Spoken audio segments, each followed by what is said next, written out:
Hello, this is Dr. David Green, CEO of the Nevada Pain Network, where we bring you anything and everything educational for pain management. Today the topic is the basics of sciatica. Sciatica occurs when one of the nerve roots of the sciatic nerve is pinched. What you can see here is a view from the front.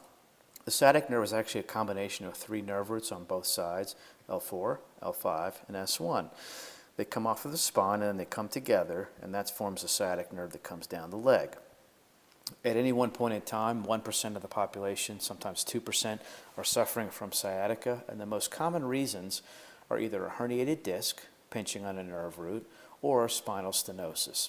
Less commonly, you might have a tumor, you might have a problem that occurs with compression down here as opposed to up in the nerve roots, or it could be nerve root irritation from degenerative disc disease. We'll see how that works in a moment. Well, how does it occur? When a disc degenerates, the outer layer may tear, and normally it kind of comes around like this, but if this outer part tears and the inner part of the jelly squeezes out, that can pinch on a nerve root. In and of itself, the pinching is not painful, okay? It might cause muscle weakness, but it's the inflammation, see the redness here that gets sparked up, that's what causes pain to shoot down the sciatic nerve, okay? Now, you may have this area still intact overall, just some tears in the outer portion. That can spark up inflammation, and you can have sciatica without having any apparent pinching at all. What are the symptoms? They're going to vary between patients. Not everybody walks right out of a textbook, but usually you have some sort of burning, electrical sensation down the leg, maybe a pins and needles sensation, could be frank numbness. A person could have motor weakness, and rarely there will be bowel or bladder incontinence. Well, how is it diagnosed? Usually it's a combination of history, physical examination, MRI, maybe a nerve conduction study, or a diagnostic injection. Here you see a physician doing a straight leg raise test where the leg is extended. That puts tension on the sciatic nerve. It can cause really, really bad pain going down the leg. And then when this is flexed, it takes the tension off the sciatic nerve and pain is relieved. That's very indicative of a herniated disc. Here you see an MRI looking down on the disc. Here's a large disc herniation, okay, pinching on the nerve root as it tries to leave the spinal cord, okay. Now, you may have a situation where there's a sciatic pain, but there's no apparent disc herniation at all. That's when a diagnostic injection can help diagnose what's going on. Sciatica treatment, there's quite a few actually. Limited bed rest of up to 48 hours is okay. Anything longer than that's been shown to be detrimental. Medications may include oral or topical nonsteroidal anti-inflammatories, muscle relaxers such as Valium, neuropathic medications such as Neurontin or Lyrica can be very helpful, or opiates, also termed narcotics, can be very helpful with pain relief.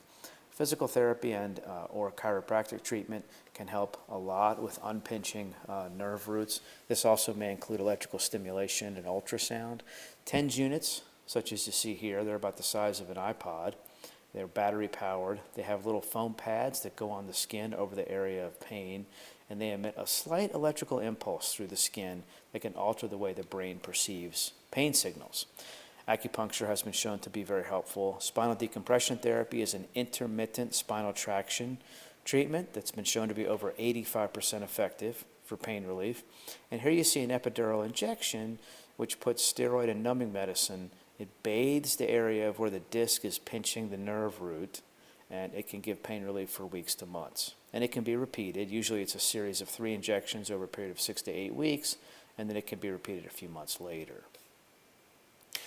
The outcomes show that over 95% of sciatica patients are successfully treated without surgery. There was a landmark study back in 2006 looking at the 1-year outcome between those patients who were operated on for sciatica and those who were not. And the outcomes were identical at the 1-year point. So the study did show that pain relief was faster and patients got back to work faster with surgery. So what are the indications for sciatica surgery? The first surgery indication is absolute when a patient has cauda equina syndrome.